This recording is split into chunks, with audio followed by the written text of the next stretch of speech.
दोस्तों, एक बार फिर से स्वागत है आपका प्रजापति न्यूज में। आखिर कोरिया और अयोध्या का क्या कनेक्शन है और क्यों प्रधानमंत्री Narendra Modi ji badminton champion PV Sindhu के कोच को अयोध्या भेजना चाहते थे? जी हां दोस्तों, 2021 के ओलंपिक के बाद जब पीवी सिंधु मोदी जी से मिली थी तो ये वीडियो बहुत वायरल हुआ था। आप खुद ही एक नजर डालिए। सर वो मेरा कोच है सर, पार्क उनका नाम। So you are from Korea? Yes, sir. Wow. Yes, sir. Ever have you visited Ayodhya? There is a special relation with Korea and Ayodhya. And last time, the first lady, your president's wife, she came to Yes, sir. she came to attend that function in Ayodhya. Yeah. She was a special guest. So you must visit Ayodhya and you must know what is the history about Ayodhya. And you will feel proud. तो दोस्तों, सुना आपने कैसे मोदी जी बता रहे हैं अयोध्या और Korea का कुछ खास कनेक्शन है। लेकिन सवाल ये खड़ा होता है, क्या ये बात वाकई में सच है? और अगर ये कनेक्शन है तो कैसा कनेक्शन है जिसके बारे में भारत के लोगों को अभी तक पता भी नहीं था?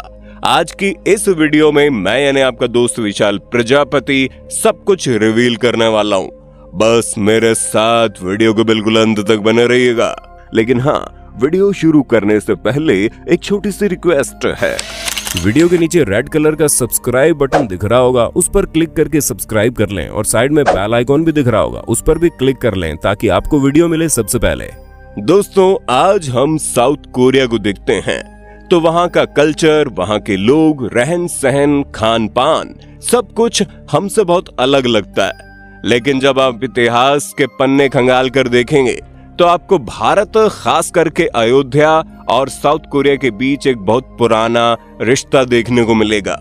असल में लगभग 2000 साल पुरानी एक कहानी है जिसमें बताया जाता है कि साउथ कोरिया में एक करक नाम का किंगडम हुआ करता था। सबसे इंटरेस्टिंग बात यह है कि इस किंगडम में कोई राजा नहीं था, बल्कि इसे 9 लोग मिलकर रूल करते थे। ये 9 बुजुर्ग लोग काफी बूढ़े हो चले थे और उन्हें समझ में नहीं आ रहा था कि अब उनका उत्तराधिकारी कौन होगा। उन्होंने भगवान से प्रार्थना की, भगवान हमें राजा भेज दो।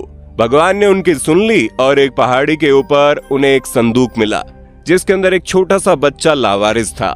उस बच्चे को देखते ही वो समझ गए कि ये भगवान का आशीर्वाद है और बच्चे को अपना लिया और फिर बहुत ही प्यार और दुलार के साथ उस बच्चे को बड़ा किया और वह बच्चा आगे चलकर किम सुरु के नाम से मशहूर हुआ, जिसे करक किंगडम का राजा बनाया गया और उसने अपना राजपाट बहुत अच्छे से संभाला।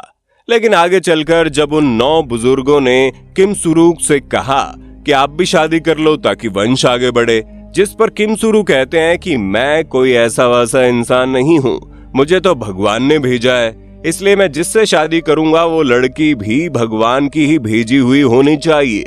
अब दोस्तों, अगर हम और आप इस तरह की सोच रखें तो जिंदगी भर कुंवारे रह जाएंगे।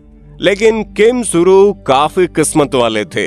भगवान ने उनकी ये प्रार्थना सुन ली और फिर वहां से कई हजार किलोमीटर दूर भारत के अयोध्या में बैठे राजा को सपना आया कि आपकी बेटी का भविष्य कोरिया के करक किंगडम में है, आप तुरंत उसे वहां भेज दो। जब राजा ने यह सपना देखा तो उन्होंने अगले ही दिन अपनी बेटी को नाव में बैठाया और उसके साथ काफी सारे तोहफे और खजाने भेजे और अपने बेटे को भी उसके साथ कोरिया के लिए रवाना कर दिया। जब वो लड़की कोरिया पहुंची तो किम सुरु को इस बारे में पता चला और उन्हें समझ आ गया कि इस लड़की को भगवान ने मेरे लिए भेजा है। दोस्तों, वो लड़की कोई और नहीं बल्कि राजकुमारी सुरी रत्ना थी, जहां कोरिया के राजा से उनकी शादी हुई और शादी के बाद उनका नाम हियो हवांग ओके रखा गया। अब दोस्तों, इसमें तो कोई बड़ी बात नहीं है, कई बार शादियां होती रहती है, लड़कियां एक राज्य से दूसरे राज्य जाती हैं। लेकिन दिलचस्प बात यह है कि इनकी 12 संतानें हुई और फिर उनकी और संतानें हुई और इसी तरह पीढ़ी बढ़ती रही।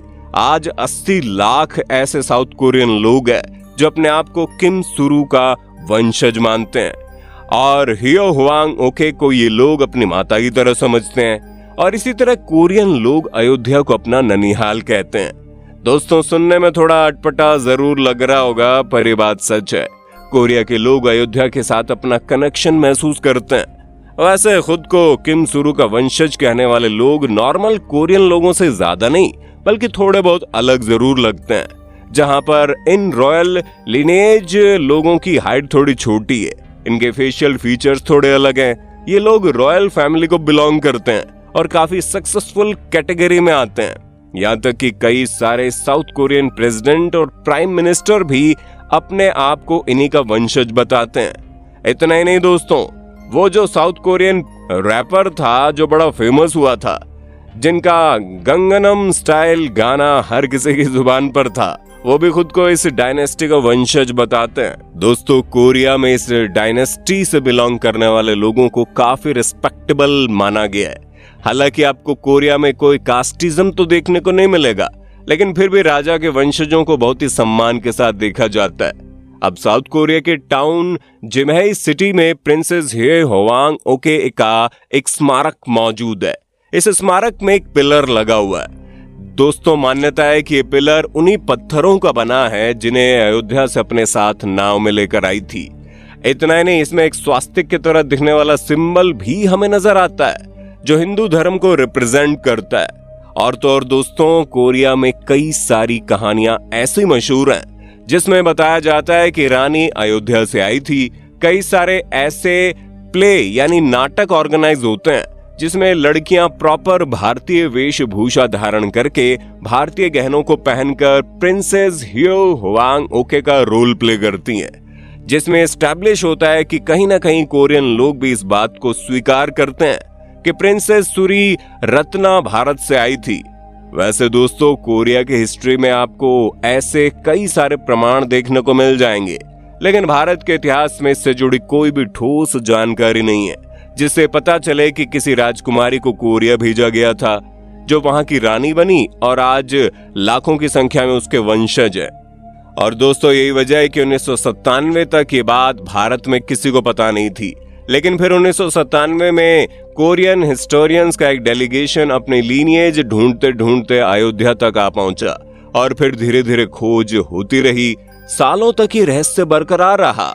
फिर साल 2001 में अयोध्या के अंदर प्रिंसेस ह्यो होवांग ओके को डेडिकेट करते हुए एक मेमोरियल भी बनाया गया और आज भी कई सारे साउथ कोरियन से स्मारक में आते हैं और ह्यो होवांग ओके को अपना पूर्वज मानकर उन्हें ट्रिब्यूट करते हैं।